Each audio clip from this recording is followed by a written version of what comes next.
Thursday, and we're going to do something a little different this week. We are going to use both our slab roller and our wheel to create a really large tray. And I'm going to do this in a really different way. This is a new system for me that I just bought. I actually made this plaster bat, and you can see it is domed. And I'm going to take a slab and throw it on the wheel and create a shallow platter upside down. It fits because of this chuck system. And so I cast this, and this is the first time I've ever cast something like this before, but they have this system really, really down. And I will put in the comments what system this is. But you buy a mold, and it has this top that actually has the chuck in it, the opposite for the chuck that you put on your wheel, and it goes in here and you pour the plaster in, cast it. I thought, oh, I'm gonna have plaster everywhere. They tell you exactly how much plaster you need, and it is a great, great system. So the first step after you make that plaster bat, which was not hard, and you have to let it dry for several days, is to make a great big slab. So let me move this out of the way, and let's get some clay, and we're going to start making a slab on a slab roller. And I don't use my slab roller very often. I put a video up a couple weeks ago about how we use the rolling pin method, but this is one of the times I do use my slab roller because I need a really big slab, and it's easier to do it on the slab roller. All right, so let's get some of our clay and cut it up, and try to remember how I did. I've only done this once before, and I think I started out with about half a block of clay and pounded it down some. So let's do that. Because honestly, I could overlay slabs of clay one beside each other or slightly on top of each other to get it as big as I need it. But I really like it better when I just have one nice block that is well compressed with no air bubbles. So let me get my rolling pin. I am going to use my rolling pin to bang this down a little bit.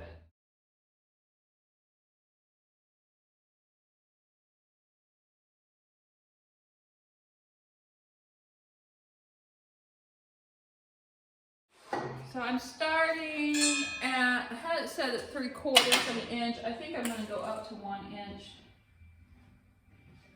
to start out and slowly get the slab going. I'm assuming I'm using about 12 pounds of clay to get started.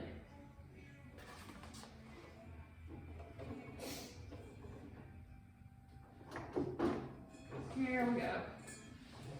Well, that wasn't too bad.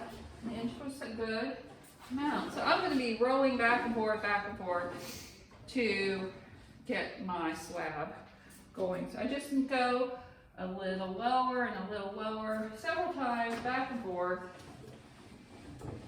until I have the slab the size I need it.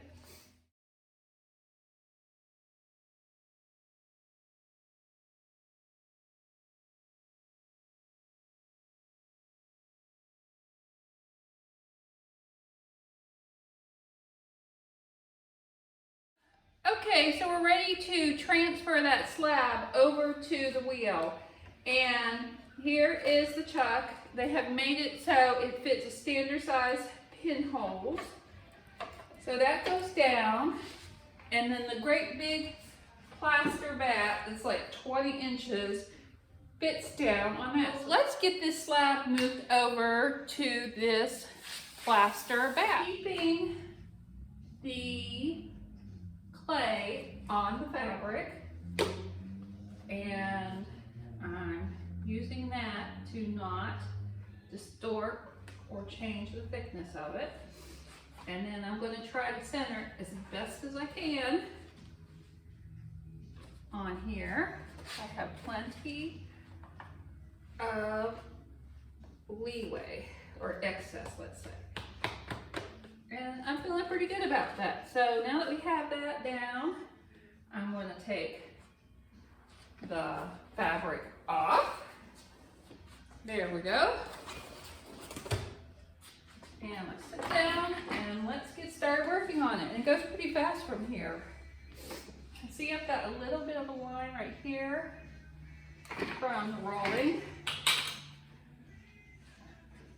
But I'm going to do a quick little trim off right now with my needle tool. And then we'll get a little bit better. And all I'm doing is hold my hand steady and letting that come off.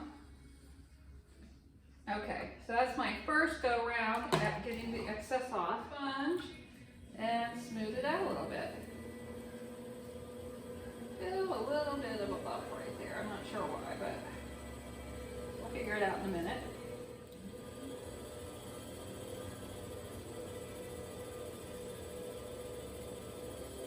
All right, so now it has taken the form of this bat, and I'm going to go ahead and trim it up again.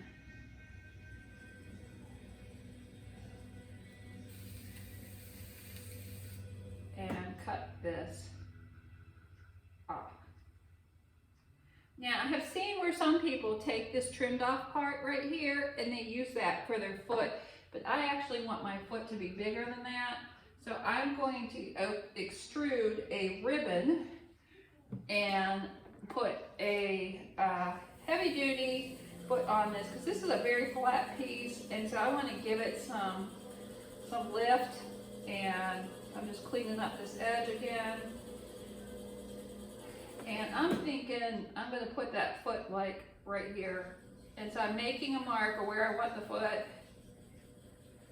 and even zigzag it a little bit for scoring.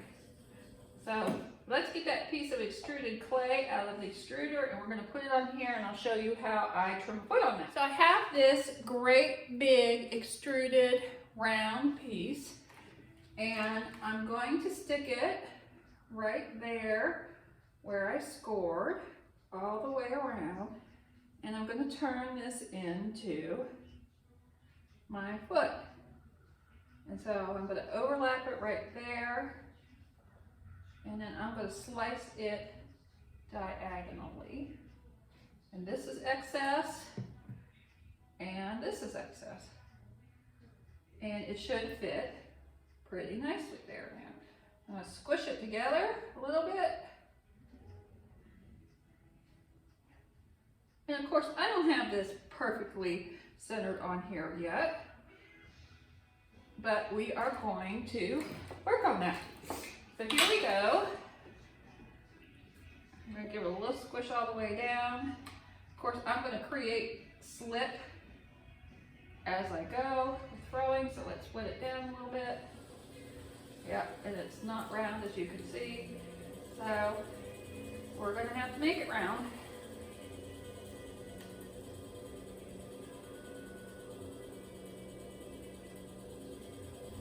All right.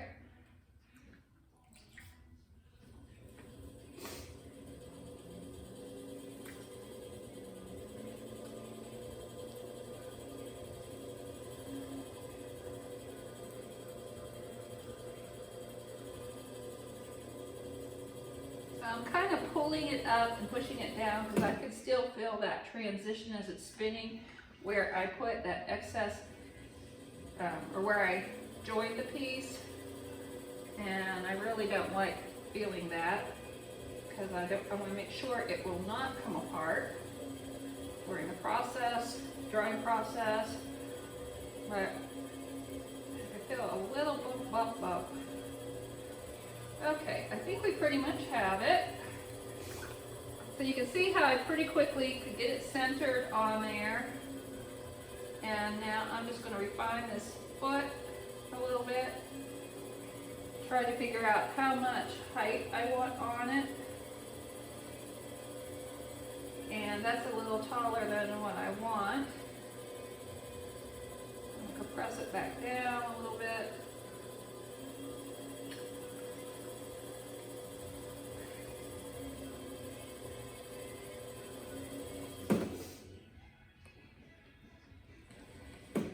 to me, that's just a little too tall for this piece. I don't know. I'm going to take a little bit off of it. So I'm going to use my yo-yo tool, take a little bit of height off this. I'd rather start with too much clay than not enough. So let's take that off. And I don't see anywhere where I pieced that together, which is good. That means it's all compressed together.